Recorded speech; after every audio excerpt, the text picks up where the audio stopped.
real brand strategy is much more long-term. You don't just go to the gym once and be like, I'm in shape. You don't just make a YouTube video with some graphics and good lighting and be like, I'm branded now. One of my favorite ones is from Jeff Bezos. He says, branding is what they say about you when you're not in the room. High-end production is more professional to me. It shows that they care to that value. But you can also care too much. Your story will beat out everything else. Question things more often. Question who you are. Question if it's worth it. Challenge the status quo. A man who knows himself will go very far. Jeffrey Buoncristiano, welcome to the Sovereign Mindset. It's good to have you here. Good to be here. Thank you very much. Awesome. Can you tell us a little bit about your background, who you are, what do you do? Give us a little insight into you, the man on the screen. Yeah, okay. So I wear a lot of hats in my life, but to sum it up, I grew up blue collar, working every job I could find, many different jobs. I don't know how many I've had at this point. And then at some point, I realized I could do something that I enjoyed for a living, and that work didn't have to be just this thing I trade my time for money. And I loved movies. I love creation. I've always been a creator. So I realized that I could try to I wanted to work in movies, and I wanted to do stuff like that and commercials and TV. And I always loved graphics, and I was pretty pretty good at editing. And I was like, oh, okay, well, why don't I teach myself some graphics and see where that takes me? Maybe I could get into do some Marvel movies or something. So I taught myself, I bought a whole bunch of books on graphics. This was pre-YouTube-ish, like it was kind of YouTube just rolling out. And I taught myself all this stuff through books, eventually got an apprentice into New York, and I started working up, and I worked on some of the biggest things, worked for the biggest companies in the world and some of the biggest musicians in the world. And I've been doing that for about 17 to 20 years now, being a professional production and post-production designer. And through that, I learned a lot of branding. And then I grew a beard at one point. And that paralleled a new branch of my life, which brought me into the internet, and that was YouTube. And I became a personality online because of this beard. And I was like, well, what should I do about this? Maybe I should just go to YouTube because it's a calling. People are asking me for advice on how to dress, how to look, how to behave, how to be a man. Because at this point, I was like 32. So I wasn't a kid, but I pulled in a lot of young people looking for advice, and both physically and mentally. So I tapped into YouTube, teaching that just for the sake of sharing wisdom. And I've been on that train since. And I've branched out to businesses that are related and capitalize on that quite a bit. Some in and out, and some are still going. And currently, the main thing is brand strategy, content creation, and using that. I guess you could say at this point, I'm really into content that converts, which is a little bit next level. After you just make content for art's sake, you want to make it for a good reason and not burn yourself out. So that's kind of where I focus now, branding and content. The beard, first of all, is a mighty beard, very Thank you. distinct. And it's Mhm. something that you've been kind of known for now. And Mhm. I have a question regarding that and creating a personal brand. You know, when people know you as the beard guy, the the masculine guy, the guy who dresses well, is it hard to then branch off into other things? Is that something that you've explored? Have you been kind of siloed into that, or what's your experience been with that? Yeah, I've been pigeonholed into beard thing. I've fought it left and right. I still fight it quite a bit. It's both good and bad, equal parts, honestly. It's great, but it doesn't help business. It's good for branding, but not my wallet. Although, I mean, there's some sponsorships and things like that, but that's the exceptions. The problem is there's this weird attachment. People can't see beyond a beard a lot of times. It's a weird objectification of a man, to be obsessed with beards, where it doesn't matter what I qualify, what thing I've worked really hard for and accomplished, they'll still go back to, oh, beard. And you'll see this even with people who are in great shape. Doesn't matter what they do, they'll be like, oh, he's jacked or she's fit or whatever. It's just a lot of people are very superficial by nature, and once you understand that, you can kind of roll with it. But yes, it really does. It's a constant, and it would be stupid to shave it off. Like, why would I do that? But I don't want it to be my identity. I don't believe it is an identity marker. Yeah, I can imagine that. I can imagine because it's very distinct. It it's immediately recognizable. Like when I see your social media posts and your YouTube feed, I'm like, oh, there's Jeffrey, right? So yeah, I could imagine it being something that people just naturally gravitate towards. But let's get into the journey of building a personal brand. First of all, do you think it's beneficial for people now in 2025 to build a personal brand? I think it's imperative. I think no matter what you do, you build a personal brand, whether you like it or not. If you don't do it yourself, somebody else will. I don't know if your friend know my friend Tanner Guzzi at all. He's a men's stylist, and he has this really great response to, like, he teaches men how to dress and so on. And you know how men are. They're like, I don't care how I look or whatever. I just throw on a hoodie. I don't care. Well, his response is the most beautiful thing. He says, "Yeah, I can see. It shows," is what he says. And it's like, yeah, that's kind of a dig to you. Like, it shows that you don't care.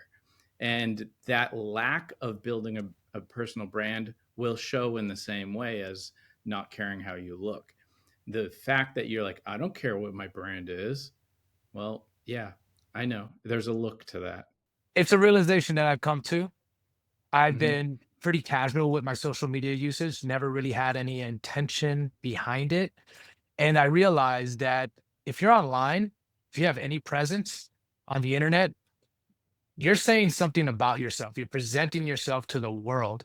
And so you might as well think about it a little bit and be a little more intentional on how it is that you present yourself and the message that you're speaking.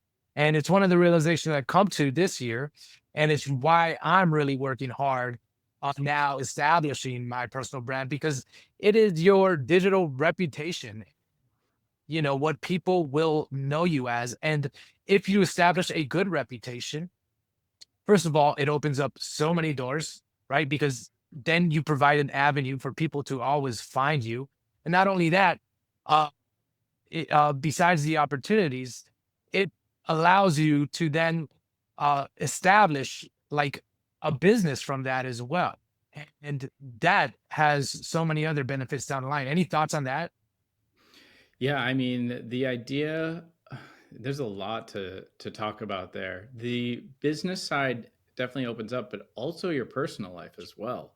It really does attack all angles. And there's a lot of different ways you can personal brand. It doesn't mean you need to be polished and things, like, just because you say, like, you start working on your, like, the image of it or how it looks and so on. It doesn't have to be perfect and polished, and sometimes you don't have to be. It just needs to be authentic. And as far as branding goes, like, it's a really hard thing to define, and a lot of people disagree. There's no real definition of what branding is. Like, you'll find different ones from different people, but one of my favorite ones is from Jeff Bezos. He says branding is what they say about you when you're not in the room. And I really like that because it really cleans up the idea of reputation, things that people remember about you, associations, and things like that. Like, it applies to both personal and business. So, if people think of, let's just say I worked with Richard Branson or something, people would be like, oh yeah, he's worked with Richard Branson. It's like, bam, okay, now it's affecting professional.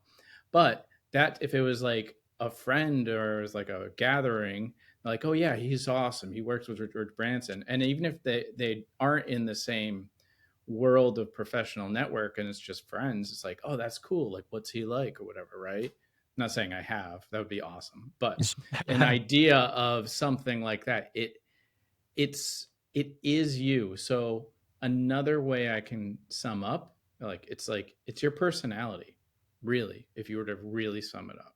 Yeah. And in terms of association, right? It's one of the biggest components I see to personal branding because, well, listening to Hormozy, right? It's, the associations you make are how people connect the dots and how people then relate to you. So, yeah, it's a very interesting component that, also requires some thought and being strategic about it as well. Now, in terms of your journey, um, what challenges have you found then with personal branding, whether it's from you or whether it's from clients that you've worked with? Yeah, I think when we think of brand strategy, that's where it gets hard. I think personal branding and branding in general seems pretty easy because you can put together stuff, but it can be short-lived. And that's where I might drop the ball quite a bit because real brand strategy is much more long-term. It's like a fitness plan. You don't just go to the gym once and be like, I'm in shape. You don't just make a YouTube video with some graphics and good lighting and be like, I'm branded now. It's like, it doesn't work that way. And that consistency and dedication and actually having a line, like a thread that carries everything through your mission, your beliefs, your values, that's where the branding can get hard to do.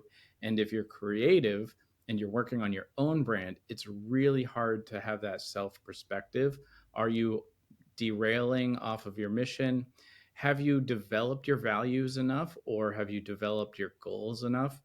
For me, I changed my mind a lot, a lot. And you could see it in my brand. My weakest points are in the changing I do all the time. I'm just kind of entertained and change. I'm like, oh, this is cool. Now I like this. Now I like that. And that's really hard for me to stick to something because I'm like, I feel like I get cornered a lot, but a good a good brand strategy is predictable, just like a good fitness plan. So Yeah, that's where I struggle. Yeah. that's something that I've worked on myself. And what I found helps is basically creating a Venn diagram. And then in that Venn diagram, having different elements in which you channel your message through. So when I moved to El Salvador, what I realized is that people were interested in what I was doing. But I still had all this other interests that were outside the scope. So I developed a strategy where in that Venn diagram, I had El Salvador, I had Bitcoin, and I had entrepreneurship. And all my messaging channeled through one of those avenues. And that created me, Michael Ruiz. And that's how I displayed myself. And for the most part, it worked. I mean, people saw consistent content relative to those three elements. And I started to gain a following that way. And so that's how I've been able to channel my ADHD, so to say, right? My just generalist curiosity into certain avenues. And I just had to be disciplined in that process where I wanted to talk about something, but I was like, man, that's really going to throw off this brand. Now, the thing that I have done now is pivot, where I rode that kind of theme for a while. And now I've switched over to something more, I would say, long term. And that's the other part I wanted to touch on. You mentioned branding being a long term uh, project, and I see it as well. I see it as something that an asset that you can build into your future, something that you can always home back to. There's a history there that people can get to know you and see what you're about.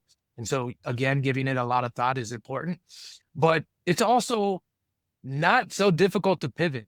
You just pick a different strategy in which you want to pursue. For me, now it's personal development, health and fitness, and entrepreneurship. And that's what I'm channeling my content through. So that's something that I've helped. Have you found kind of strategies in order to stay focused and stay on brand, so to say?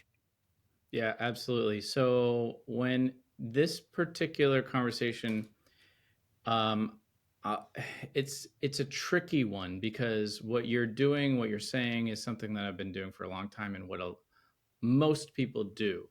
Now, my personal approach is to throw that out the window because there was a lot of pressure on me to fit in these buckets or the diagram.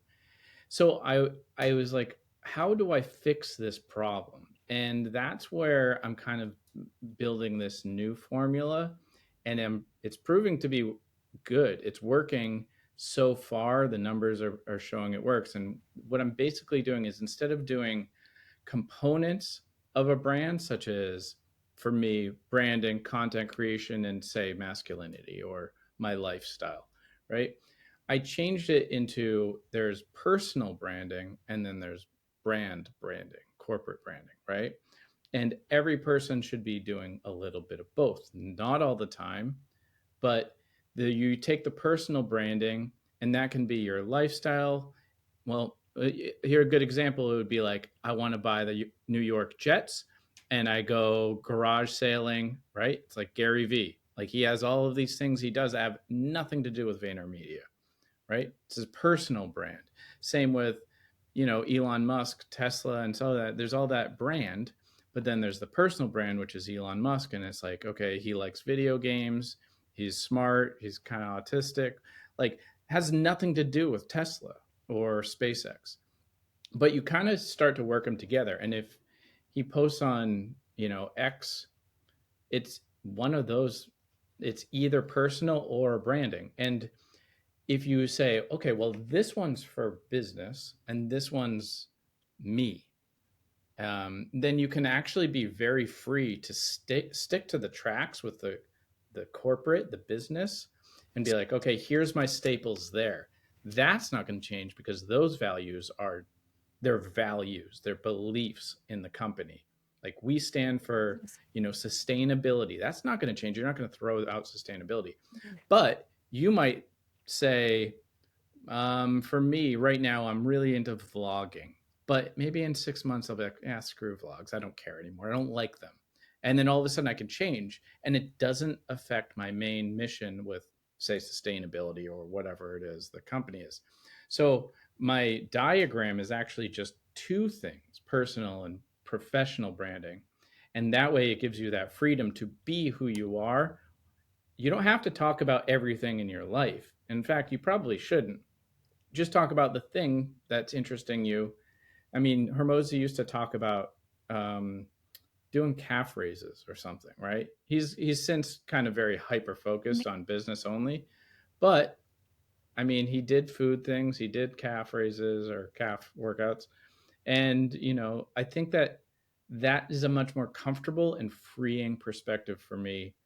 And it just, it's a long term thing. Like, for me, I just don't want to be cornered. I want to be understood. So, That's a really interesting insight, and it's a good takeaway for me because I do kind of apply the same idea. I just didn't really articulate it or really define it the way you did, but I take this kind of 70-30 approach or 80-20 approach where it's like, mhm. okay, 70% of my content is focused here: entrepreneurship, health and fitness, uh, and personal development. Okay. But then I'm also a human being. And I think the audience enjoys that as well. They want to get to know you, the man behind the frameworks, so to say.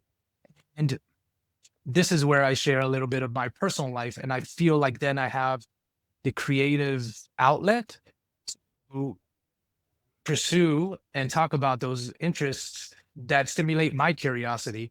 And it also presents me as a real person and not just this, monotone voice that's coming on through the camera. That's a really good approach. It is. It works. Talking about the fact that you're not just a brand, you're a person, is necessity for these days. Like, AI newsletters and everything is automated and stuff. It's like, I don't want to read stuff written by AI. I'm okay with it. I get like how it flows and it becomes something, but in the end, you want to connect with people. That's the thing that's over time going to be the hardest thing. And especially since COVID, it's like, connection is is the one part of everybody's life that they're probably lacking the most. And and when it comes to business, that connection, like who you are, matters. Like, there's this really great story about branding and connection, and it's about a babysitter, right? So like you pretend you're looking for a babysitter for your kid, and you're at a barbecue in the backyard with a bunch of your neighbors, and you've been shopping around for babysitters, and you found this woman from London. Nobody knows who she is. She has a great resume. You no picture of her. Seems like the perfect babysitter, and you're like, yeah, I guess this is what I got. Like, it seems good. She seems like a good fit. She'll fly over here, no cost, and be my new babysitter. Okay, great. And you're flipping burgers with your friend in the backyard, and you're telling him about it, and he's like, dude, my daughter wants to babysit. Why don't you just have her do it? It's like, who are you going to hire? The daughter, the person, the connection, not this faceless perfect thing. And that's because of the connection and the human element. And that's why it's so important to be showing your face, being seen, making connections, showing flaws, showing the behind the scenes. Those are actually more important most of the time than the actual work and the result. Like hiring the daughter as a babysitter, you don't need to know that she can babysit. It's like, where's the trust here? It's like somebody's accountable, somebody's showing, yeah, no, my daughter's got this. So it's huge to be Yeah. personal. So going back to then the AI, and where there's going to be so much generic content being pushed out. I think that we are living in a time where authenticity and that connection is really going to become valuable, right? Because, yeah, again, we're in a world where everything's duplicatable, replicable, and information is now cheap, basically at the cost of zero. Having a personal connection with someone on the other end, having things in which you can relate to and gravitate to, stories that someone has gone through, which you can then, then mirror on your own life and be like, wow, this guy gets it, I think is going to be huge. So Yeah. wanted to reiterate that point. Yeah, you just made me think of a good way to understand that in like a clear way is anybody can buy a guitar and learn guitar, but it's the difference and play the same song too. But your style of playing versus my style, and then if you wrote a song, it's going to mean so much different lyrics, same guitar, totally different result. And that's the power of that authenticity and human element. Yeah, and that's also an approach that I'm taking too. Right? And I guess we can dive into this, but nothing's new under the sun. There's all these frameworks and mental models and ideas that have been passed down through generations. And Yeah. something you hear from, let's say Alex Ramosi, I mean, can be very applicable to your life. But I think the difference there is the fact that you tell it through your lens, through your journey, through your story, and then it's something that becomes you, right? So this is another thing that I've had to overcome, where it's like, oh, I can't talk about that because that person talked about that. But if you talk about it through the lens of your personal experience, I it then becomes something different. And I think that's kind of your guitar story, Hmm. just an explanation of it. But yeah, going into the business side of things, how do you see now in 2025 the business is playing out? Because from my perspective, things have changed a little bit, especially over the course of COVID. We had this influx of people turning to the internet for either entertainment, education, or information. And we saw a lot of personal brands blow up during that time. But now there's this period of normalization where people are going on about their lives. And also there's an element that the internet has wised up to a lot of the, let's say, offers that have been thrown out there and haven't really delivered value, right? But because there was a frenzy of like, let's just say online marketing, and creating a quick offer, people originally bought into it and then now find out, okay, this is not exactly what I was thinking was going to be delivered. And the business world on the internet has changed. Any thoughts on that? Yeah, I love that you're saying all this. I think it's hilarious. Um, I think it's a good thing, actually. It gives me like it just relief washes over me. It's great because it's gotten rid of the junk and a little bit more understanding. Doesn't make it easier. In fact, I think it's a little harder than it was because of that frenzy, as you put it, of everybody making an offer, putting online, selling it, going to selling a community, selling nothing at some point, trying to do coaching when they haven't necessarily have something to coach, they just learned.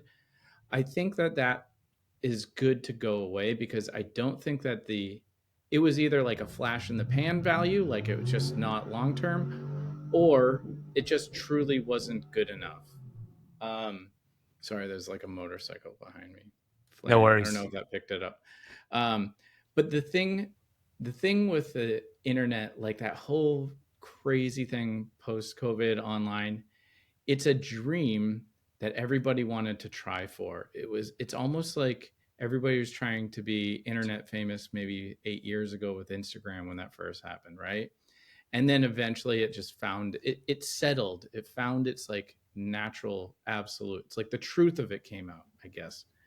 And the truth of the business online is it's pretty difficult. There was no shortcut. Like you could cheat during this time and get some success, but it's hard. It's really hard. And there's a lot to learn, and you have to be a really specific person. And everybody else will get churned up and kicked out. So I lived in New York for over a decade, and that's kind of the whole thing is like if you can't make it in New York, like you can't make it, right? Well, I Can't make don't it necessarily anywhere. believe that, but if you can make it in New York, you can make it anywhere because you just get thrown into the grinder and you just deal with it and you learn fast. And there's just heartache and depression and all of the bad stuff, but on the opposite, but with the rewards. And I think after a while, everybody was trying this thing and saw all this like just like relentless grinding into nothing and not getting the kickback that they deserve for all the hard work. Then there was a wake up call.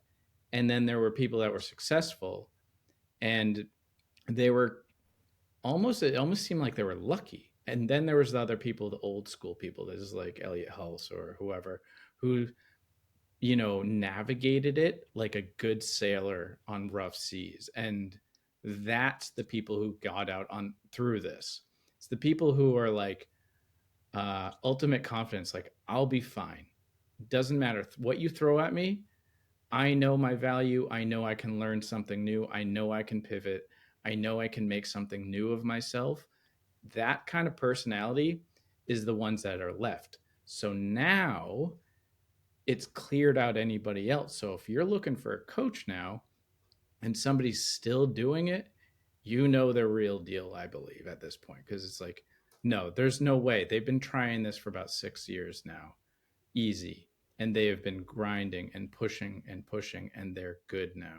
You're likely, they're likely somebody's worth looking into because everybody else gave up. Yeah, that's a really good point. And it's something that I had to go through. I went through that phase of like, oh wow, there's ways to make money on the internet. Let me put up an offer. But truth is, Me too. I wasn't ready. I didn't have my systems in place. I didn't have the experience necessary, but it was a really good learning lesson. I learned a ton about marketing. I learned about sales, all elements that go into building a successful business. But now I'm realizing, okay, I need to build up my skill sets and I need to prove myself more. And so I've now shifted towards making YouTube videos. I'm just beginning my journey. And uh, now I don't have this sense of urgency either. It's like when you get caught up in a frenzy, same thing like with cryptocurrency or Bitcoin, when the bull market's going, everyone's frantic trying to get in. Um, it's a kind of a mania, right? And so now that sense of urgency isn't really there because I realize, okay, this is really now about merit. It's really about proving your worth. And with that, it takes time. But that release of that pressure has also allowed me to be a lot more creative and think a lot more long term. and provide much more value in the content I'm putting out there. And so I think it's a positive overall. It just means that it's going to require a lot more effort, and that's a good thing. Yeah, absolutely. And you made me think of it. It's like you're a fighter, right? So, rewind your time to one of your earlier fights, street fights, whatever. The first time you're going in, you're nervous, you're all ramped up, you're blowing all of your energy out first, like right, and you don't even know how to punch. Like even though you know you're not punching well, you get beat up, you get knocked down, and then eventually you're like, okay, I gotta slow down, I gotta hit better, I gotta make my wrists straight, I gotta do all the stuff, and then eventually you're not just flying in, you're watching them, you're analyzing, you're dodging, you're not just trying to hit first. And I think that's kind of a good analogy of what happened to the business for both of us, where at first I was like, I don't know what I'm doing. I'm just trying because I like it. I was like, wow, this is beautiful online business. But in the end, I got knocked down a bunch. And then I was like, okay, smarten up. Let's get good. It's from going from a reactionary posture to more of an analytical and strategic posture for sure. Yeah. And knowing that you can take those punches so you're not afraid to get hit and knocked down. You're Yeah, like, yeah, it's fine. I'll get up. you need to go to the grinder, right? You need to go Yeah. through it. It's going to make you more resilient when the hard times do come. And that's why you say, like, those people that are still around, they've been through it, right? They've all had their Hmm. ups and downs. And so you know that they've stood the test of time. And so it's a good indication that those people are really, truly what they're about. Mm. So let's go on to then for beginners, right? Let's say you're building a personal brand. What would you say is the process to getting started now? Um, it's not as glamorous and fun as I think people think it might be. Now, this is not the true case for all branding. I just feel like if somebody's trying to brand, they're usually thinking they just of the result and so on. But there's a trickier part with branding is you actually do have to do a lot of self-reflection, and that's really uncomfortable for a lot of people because most people don't know who they are. They don't know like what they're about. They just don't know who am I. It's a really tough question, shockingly. And you think you know until you start asking yourself the questions like, do I really love, like, what do I actually love more, dark red or bright red? And you're like, well, I never thought of it and I don't care. And then you go, okay, but what about you would make this choice? Like, where in you are you like, what represents, what does dark red represent about you? Like, what do you think? And, it might be like vampires. It's like, okay, cool. Are you kind of gothic? Is that kind of something that's aligned with your personality or your business? And then you say bright red and you go, well, that's kind of powerful. I think of bright red and I think of like screaming lights and attention. It's like, okay, well, is that more of you, that powerful red? Or is it the power of that dark blood, like that vampire red? And you have to decide, what am I? Who am I? And most people don't break their personality down. That's where a brand strategist comes in and helps. That's why people pay for that. Now, it's hard because those questions still arise. Who are you? What do you stand for? What's the future look like? What does your past look like? Why have you done this? What is it that you like? Like What value you can this offer? exactly. What is the method of your offer? So a good example is like, your brand strategy would tweak your offer in the sense of if you had a fitness program, let's say you're a fitness person, you say, okay, I'll help you lose 30 pounds. That's your offer. And 30 pounds in 8 weeks, whatever. And it's like you can go and work out like military style. Okay, we're going to run every single day. We're going to do long runs on Sunday and we're going to lift 6 days a week. And it's going to be crazy. And you'll get there. Or then there's somebody like who's like, all right, we're going to do minimalist style. The method is the same, the results the same, but we're going to work out 3 times a week, longer workouts, not do cardio. We're going to walk and we're going to do fasting. It's like you choose what's your brand's style. Like, do you want to be the person who's like, no, well, this is a boot camp. You're getting removed from all of that past bad habits, self identity and building a new one that's military, like break you down, build you up? Or do we like how we are? We want a better lifestyle. And that comes with that value of just changing the method. So that kind of thinking of not what colors, what things look like, but what is it that message is going to be remembered by? Like, how are they going to think you're a hard ass and you break down, or work with you, right? So, Yes. So you made me think of kind of my strategy and how I'm approaching building a personal brand. And like I said, I have that Venn diagram there with the three elements that I'm channeling my content through. But in terms of finding my offer, what I realize is that I can use the data and the feedback as a way to guide me. And though what I'm doing essentially is just looking back on my life, looking at the challenges I had, the obstacles I had, the triumphs I've had, and what my experience has been, and creating content around that. And from there, I can start narrowing it down based on what people are gravitating towards, as far as, first of all, what content to lean into, what topics to talk about, and then what I can build an offer from. So, as an example, I just posted a video on, why where you live is one of the most important decisions that you can make. And it's because I'm going through a hard time right now. It's not necessarily where I'm at. I moved from the United States to El Salvador. And so it's not necessarily that move, but it's the neighborhood. And so I started thinking about all the elements that go into picking a strategic location, a location that fits your lifestyle, it uplifts your energy, and it can give you the social interactions that we all crave for. Right? And what is it about these elements that you need to look for before you choose a place to live? Anyways, I posted this video on YouTube, and it's the best video I've posted so far, and it's getting a ton of reaction. And so I'm going to lean into more of that content. I might go a little bit deeper and talk about different problems, different takeaways, different examples, maybe dive into specific domains where I'm actually um, you know, digging deeper into some of those elements that I described. For instance, like, why is light pollution a drain on someone's energy? Why is noise pollution a factor? Why is sunlight a factor? And why you want to think about all these on where to live. Anyways, the point is that I didn't expect the response I got. And now it's leading me to say, okay, well, cool. This is something that I could dig more into. It looks like there's actually a need and a problem to solve here, and I can explore that more. And maybe someone's like, "Hey, I want you to help me out with my move."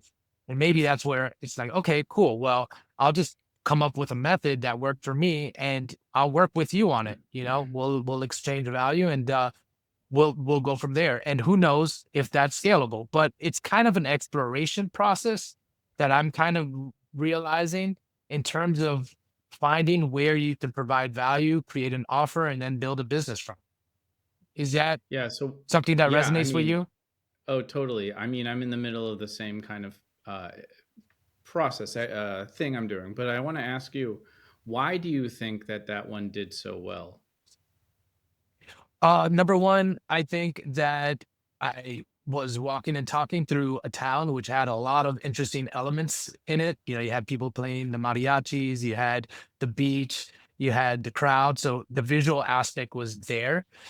But also the presentation was well thought out. Like I had literally thought out all these elements for myself, right? And I thought about my struggles and my pain points, and then I thought about the solutions. So I packaged the information well too. But in addition to all of that, there was a layer of vulnerability and credibility because I'm going through it now. And so people, I think, related to all of those things. So here, I'll challenge you a little bit here. Have you made any other videos that have been as well thought out as that, or if not more than? No. No. I think that if you made another video that was um, about, say, Bitcoin, that was equally thought out, even visually interesting, it wouldn't do as well. And that comes from the fact that the people want to connect with people. And that idea, what you're saying, is you. That is you hit the nail on the head for your personal brand in something like that. And your plan going forward is like more of that. Good. I'm doing the same thing and it shows and it works. And it's like, yes, the numbers show this. The way that I say I would explain why that works has nothing to do with your production. Yes, it's thought out. That is a major factor. But it's really because of this one thing. It's your story. Your story will do incredibly well. It will beat out everything else. I mean, you got to picture um, when you're a kid, right? And you tried to watch a movie you didn't understand. Let's say it was 2001 Space Odyssey or something. You'd be like, oh, I can't even make it. Even no matter how beautiful and well thought out it is, you just wanted to watch Aladdin, right? So it's like the story is so much more gripping. That's how from cavemen, like cavemen around a fire told stories, ghost stories at camping. Like we're just wired to gravitate and grab onto story. And that, what yours is helping their story and sharing it through your own experience, which is, in my opinion, one of the absolute like heaviest hitter technique tools to go through online business right now, which is do the thing, then teach the thing, or live the thing and share it, right? Or if you don't have any experience, share the journey. Hey, I'm 200 pounds. Watch me try to get to 150. Like that story is the most powerful thing. That's why I think that one did so well. And then those other ideas you had, they'll do equally as well and get the same probably people commenting, literally, because they're going to be like, wow, this is great. Yeah. Now thinking on this, first of all, the story element is a huge thing. And this is where we kind of apply this idea called the 2-year test, where you look back on your life the past 2 years and you just take stories from there. Again, looking at the challenges and obstacles you faced and how you overcame them. But I've extended it out to 10 years just because I got more gray hairs than most and I'm more Mm-hmm. seasoned. Um, but there's another element there that I think also hit the fact that it's relatable and it's a problem that people are going through. So, first of all, the world is in turmoil, it's in flux. All different parts of the world right now are going through their own stress, whether it's economic, social, political, and so forth. And so, a lot of people right now, I think it's the zeitgeist, so to say, where a lot of people are now like having that pain point. So, in terms of that, I think that also struck. So, I think there's a combination of elements actually there to explore to see what it is that actually grips people and captivates them. And if you can get that combination right, I think that there's a lot of interest that you can tap into. Yeah. Yeah. And I actually just made a video on it. It'll be out real soon of a new formula that simplifies content creation of what should work for anyone and everyone without having some framework that you forgot the third step or whatever. And the difference in this one is you work with time, not categories. And if you remember time, it's easier to be like, oh, I just choose from this from a moment in time. So if the past is what have I done, present is what am I doing, and then the future is like the leadership, like where am I going to go, what should you do, let me show you my goals. And that's like much more typical content, like here's 3 steps to blah blah blah. It's like future based. So if you remember past, present, future for any content and you just cycle those randomly, you can do anything you want and stay on track. Yeah, interesting. Now, in terms of building a personal brand, we have to focus on content creation. And Mhm. that's something that I realize is a science almost in itself. And it's a lot of work. So, what I'm doing right now is I'm simply using my phone and a DJI wireless mic, and I'm just creating raw, authentic content with minimal production value. But then I'm also doing content where I'm reading off a script, and that is a much higher quality production value, right? Where I'm spending 4 or 5 hours writing out the script, doing research and so forth. And then the mental energy that goes into reading a teleprompter and presenting yourself charismatically and entertainingly, right? That's another skill element that I realized is Hmm. something that you need to get better at, right? If you're going to do that, and it just doesn't come naturally. And then it's my editor working 11 hours to edit that, that video that we filmed. And so, do you see a difference, or do you see a benefit towards just raw, unfiltered, low production value content that you can just put out there easily and removes a lot of the friction versus high production content? Is there a right and wrong strategy? How should people approach that? I think well, it's a loaded question. It's a good question. First of all, I'm into it because I do it, so I'm a little biased. I've been doing it for a while. The very raw production, the low production. I think what's good about that is it really helps you focus on the message without like a bunch of filters, right? The filter of production. But I don't think it's very professional, right? So if I'm going to hire somebody, I don't know, to let's just say make me a custom suit. And every piece of content that I found them through is just raw and filmed on a phone and so on. I'm like, how good? Like, it kind of seems a little shady. But if they had some videos and stuff and a nice website and some high polished stuff with that, I'll be like, okay, no, they do take themselves seriously. There's something there that the word I stick to is high end production is more professional to me.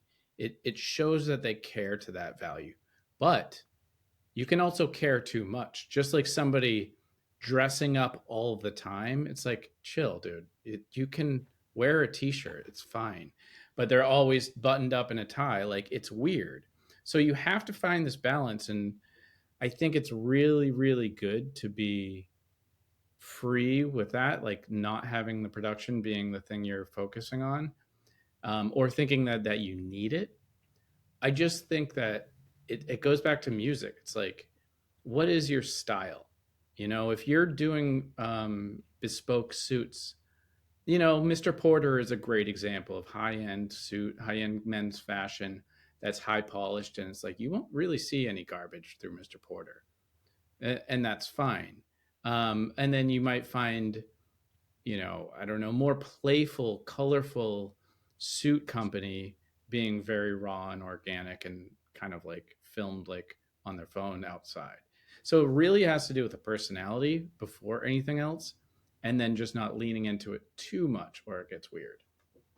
Yeah, that's a good point. And my approach is I want to get the reps right now in order to get better. So the video that I put out where I'm walking and talking about, how picking a place to live is one of the most important decisions you can make, came from a series of me just making raw videos where things weren't thought out. And so I learned through iterations, learning by doing. So I think there is value to putting that type of content out. What I realize is over time that kind of raw content can get better as you formulate your thoughts and articulate yourself in a more professional manner. But then within that, I'm also going to sprinkle little bits of high production content, like you said, that shows, okay, this guy's taking himself seriously. He's actually somebody I should follow. And so I think a combination of those two really, really helps. It doesn't always have to be high production visually too. Like, you could consider better caption in a post and be like, okay, I made this raw content. Okay, I got better with the content. Okay, I'm better, more succinct with my message. My message is getting better, still raw content, but you never focused on the caption. And then you level up that caption. You go, okay, next let's focus on the hashtags if they matter. And you go, okay, cool. That's now high production, even though it's the same. You're just challenging yourself with limitations. And within those limitations, your creative really comes out. And then you can be like, okay, got the caption, but there's no hook in that caption. Oh, there's not even a good hook in the message in the video. Let me go back to that. And you can never get to the high production video and production of the actual mm, medium, and just focus on messages, copywriting, all that stuff. There's so many other things. Delivery, times of delivery, what platforms, tweaking of edit. Like there's so many things you can do before you even bother. Yeah. Like high production can be something that isn't just the actual production. Like captions is a good example of something This that'd be high goes production. So this takes me back to the long-term approach because I realize that this is a multidisciplinary skill set, right? Building a personal brand is going to push you through numerous intersections. And what I realize is that you just have to kind of approach it in layers. So, okay, I'm going to work on articulating my thoughts and honing in on my message more. Okay, cool. I'm working on that. Now that I've got that down, I'm going to work on my captions. I'm going to work on my headline. I'm going to work on my thumbnail. I'm going to work on the description and so forth. And so you just approach things with patience. You will improve over time as you iterate, but it takes time. Yeah. And Yeah. you can keep it low stress if you just do the whole just 1% better just each time. Just Yeah. There's 1%, this 1%. element where this is itself a hero's journey. It's a personal development phase that you go through. It's moving up the learning curve and building up your skill sets. And that pushes you outside your comfort zone and puts the pressure on. And that pressure can, reveal shortcomings. Like, and then with those shortcomings, it could reveal what you need to work on to get better as a person. And so it's also one of those psychological journeys that I'm going on as well as I dive into branding. Yeah. And I Any think that just doing anything, you'll get better no matter what. There's definitely more strategic ways to get better. And I think that what you're talking about, what you initially started with this topic of the raw, uncut, unfiltered, is absolutely the best, most comfortable way to do it for most people for a while Gotcha. Any because of it. tips to content creation? Like any tips to just first of all, thinking about your topics, to recording, down to editing, anything that you can think of? Yeah, I have so many tips on content creation, and it really depends on the particular step in a pipeline. I think that if you if you come across a step in a production and see if you can eliminate it. I think that would be the first thing to do is just think minimalism instead of thinking you need something, question if you really do. So I know we even talked about it in the past. I still do it. I love like having a good set, great background light, nice light above me. I have the cameras, I have everything. But do I need that? Is that slowing me down? Is it costing me money? Is it costing, the workflow? Like, is it stopping me to do the thing more efficiently? And is it just something that was just I'm wrong about? Like just because I never questioned that I well, a good example, right? I have a nice set, I have great lighting, I have blah blah blah. But I could just go outside and film in natural light, just go into the shade, get some nice nice soft lighting. Um, and it's actually more interesting to the viewer as far as I'm concerned. Instead of seeing the back of my room with nice lighting, I would rather see like a river behind somebody. Like, right? Like I would rather see them walking on a trail with trees. It feels better to be outside in general. So why do I even have to bother with my set, for example? So that minimalism approach of like questioning, is that necessary? A lot of times you might be wrong.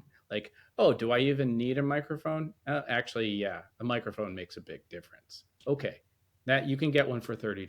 That's fine if you're doing on your phone. But that whole idea, like, okay, my favorite YouTuber has this really cool introduction to their YouTube videos. I want that. And it's like, okay, but is that good? Because that intro is usually when people click off because there's a dead space, or they click forward and the algorithm doesn't like it. It's like, maybe that's not a good idea. Just because you like it doesn't mean it's good and smart. So that constantly go through your pipeline of idea to post, or not even post, to follow up, and all of the things that you do with that lead, question every step and see if that's actually worth it and helping. Yeah, what I've noticed is that, some of these changes that we make, they only make incremental improvements, but they add so much workload to Mm-hmm. your process that they really become unnecessary. So I think it's really focusing on those core elements that really matter, and honing in on that, perfecting that before you start adding bells and whistles. Yep, Make sense? absolutely. Yep. Yeah. Yeah, I think minimalism wins in the end always. And it's going to make your life more fun to know that it's okay to be like on a walk. You don't have a camera with you or anything, but you have your phone and you go, "Oh, you know what? I want to just spit this out." And you just go to the phone, record it, upload it. Who cares? It's just one of many things, and it builds towards that reputation. It's like, "Oh, yeah, he's free to be confident in whatever he makes." And yes, if he has time and patience and it's an idea, he'll do better. But not everything has to be that way, right? Agreed. Cool, Jeffrey, is there anything else that you want to cover here before we start closing this off? I actually just want to reiterate what I said because I think it's really the most important point of anything I've said in this conversation, which is question things more often. Question who you are, question if it's worth it, question if you can get rid of it, challenge the status quo, like such as having a beautiful background versus filming outside. Like, do I really need this? Do I really need to be this? Or how am I? Like, what do I like? What's truly the thing? That questioning will get you farther, faster, and easier than anything else. A man who knows himself will go very far. So That's a good message to close on. Where can people find you? you can find me basically by Jeffrey Buoncristiano on everything. Even if it's not exactly spelt out with spaces or cutting letters, internet will figure it out with this weird last name. So yeah. Awesome. Awesome. Well, thank you so much for coming on. It was a great conversation, and I look forward to the next one.